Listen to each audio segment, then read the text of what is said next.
So, hello guys, what's up? It's me again, Alicia nyo, at nagbabalik ulit para sa ating panibagong video. So, talaga nga namang mainit-init ang banggaan. Talagang nagliliyab. Baka minamahal yung salpukan ni Coco Pimentel at nitong si Senate President Chis Escudero patungkol nga po dito sa usapin ng impeachment. Nauna na nga pong nagsabi itong si Chis Escudero noon after nga po na ma-impeach itong si Vice President Sara Duterte na 'di ba hindi natalakay sa huling sesyon bago mag-break ang Senado, kaya yung proceeding noon ay mangyayari sa after na daw ng SONA. Pero kasi nakalagay naman talaga, mga minamahal, to be honest, dito sa ating 1987 na Constitution, Article 11, Section 3, 'di ba? Paragraph 4, na in case the verified complaint or resolution of impeachment is filed by at least 1/3 of all members of the House of Representatives, the same shall constitute the article of impeachment, and trial by the Senate shall forthwith proceed. So, ang ibig sabihin ng forthwith proceed, mga minamahal, is without any delay or without any interval. Kumbaga, ora mismo, talagang dapat matalakay na ito, mga minamahal. Yung hindi kailangang i-delay, talagang ora mismo dapat maitalakay na itong impeachment na ito. Kasi na napagbotohan na siya. Dapat after na ma-impeach, tapos na-accept na ng Senate, mga minamahal, yung article of impeachment, dapat nandoon na yung kanilang pag-asikaso without interval of time or without any delay. Yan po yung ibig sabihin ng forthwith.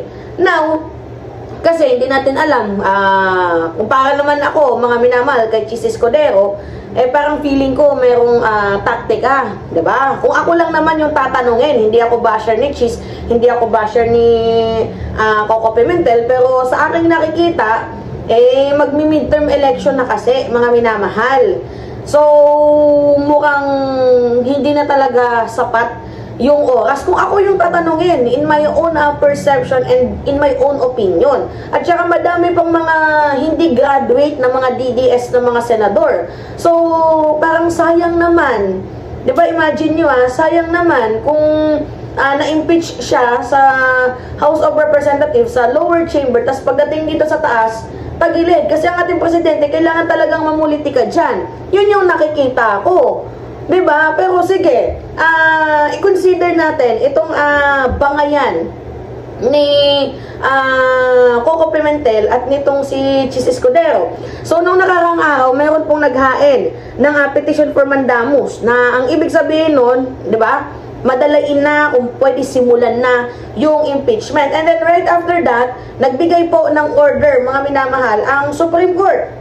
Ano yung order nila? 10 days, di ba? Na magkomento itong Senado patungkol dito sa impeachment. Kanina, nagpa-interview, nagpa-press con itong si Senate President Chis Escudero, nagpa-press con siya.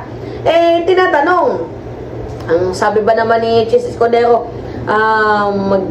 magbibigay naman daw sila ng komento patungkol nga po dito sa binibigay order ng Supreme Court na magkomento dito nga po sa petition for mandamus. Magkukomento naman daw itong si Chis Escudero. Ngunit nung tinanong kung ano ba yung ano mo dito sa impeachment, kasi nag-order na din dito, mga minamahal, ang Supreme Court, meron namang ibang dahilan itong si Chis Escudero kung susundin niya ba ang Supreme Court or hindi. Ang sabi lang naman ni Chis, nung mga nakaraang din naman, meron din namang order ang Supreme Court na wag i-impeach yung, basta may binanggit siyang pangalan, Gibito, Hibito, basta yun, inorderan naman daw po ng Supreme Court na wag ituloy ang impeachment. Ngunit sinunod pa din, tinuloy pa din ng nasa House of Representatives. So, may mga order din pala, mga minamahal, ang Supreme Court na hindi sinunod.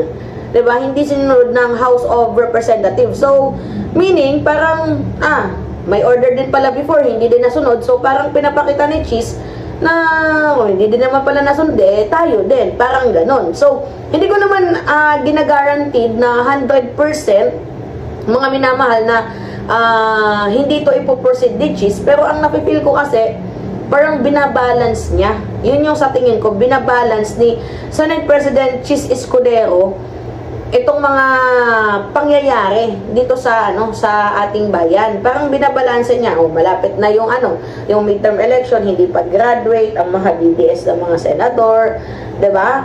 Madami kasi ang nakikita nila dito kay Cheese Escudero na parang balimbing daw. Nakikitaan nila na parang delaying tactics yung ginagawa. Pero para sa akin mukhang hindi naman. Although constitutional duty talaga ng Senado, mga minamahal, na iagad-agad, 'di ba?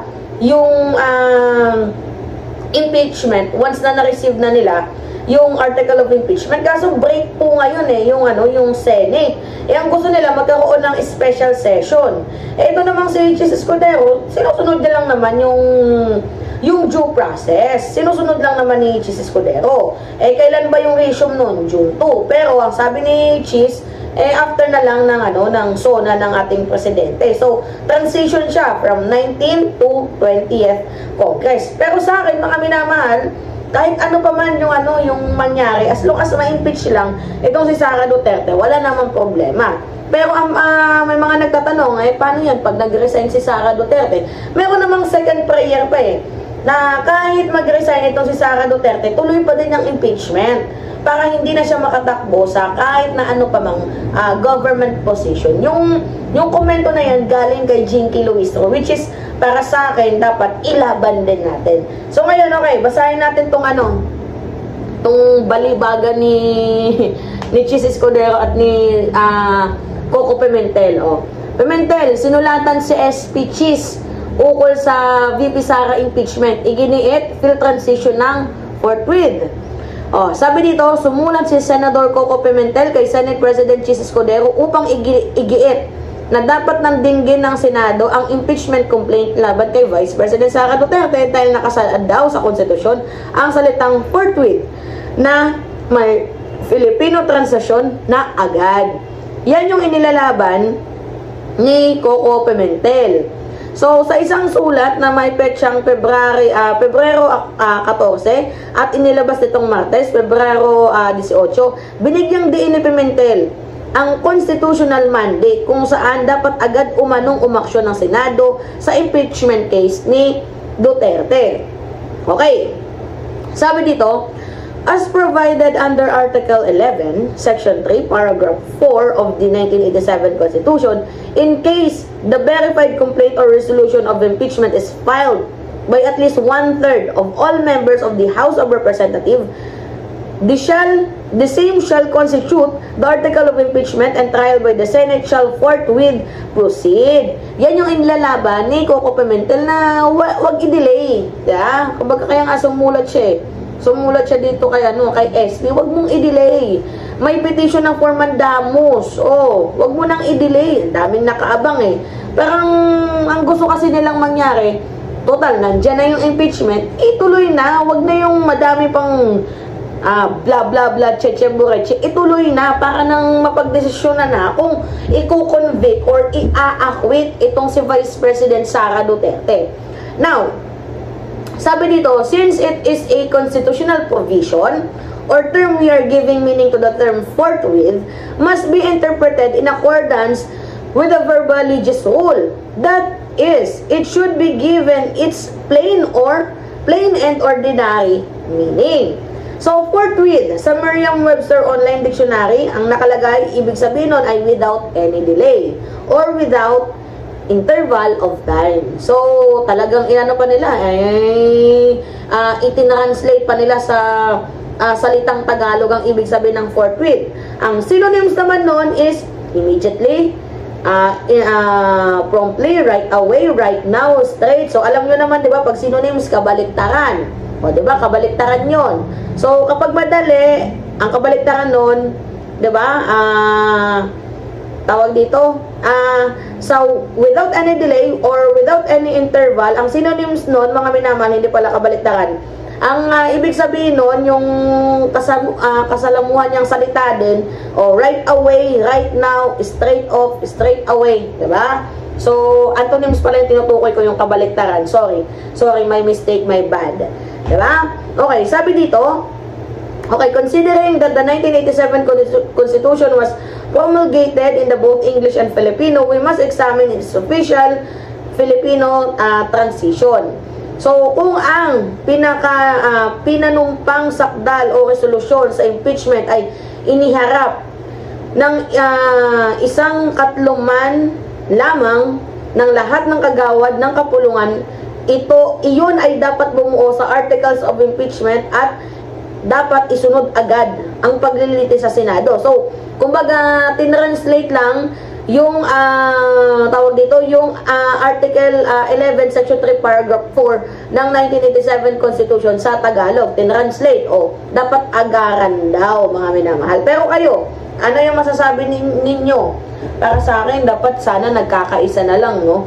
Kung ano yung dapat, kung ano yung karapat dapat, nagkakaisa na lang sana para madali nang matapos at mabigyan ng solusyon itong problema sa impeachment laban kay Vice President Sara Duterte. Well, nagigets ko naman talaga, sa totoo lang mga minamahal, itong punto ni Senate President Chis Escudero. Dahil unang-una nga, madami pang mga DDS sa mga senador dyan eh. So, baka masayang lang yung boto ng House of Representative. Diba? Baka masayang lang yung boto ng House of Representative kung maa-acquit lang din itong si Sara Duterte. So, para sa akin, mas okay na nga mag-proceed kahit June na eh. Diba? Or after ng SONA, as long as sigurado tayo. Kasi may mga gagraduate na mga DDS na mga senador at feeling ko, mukhang malabong makapasok din yung mga senatorial slate ni former President Duterte. Diba? So, pero anyway, mga minamahal, kung ano yung magiging magandang desisyon, syempre, doon tayo. So, yun po, mga minamahal. Anyway, it's me again, Alicia nyo, at nagbabalik ulit para sa ating panibagong video.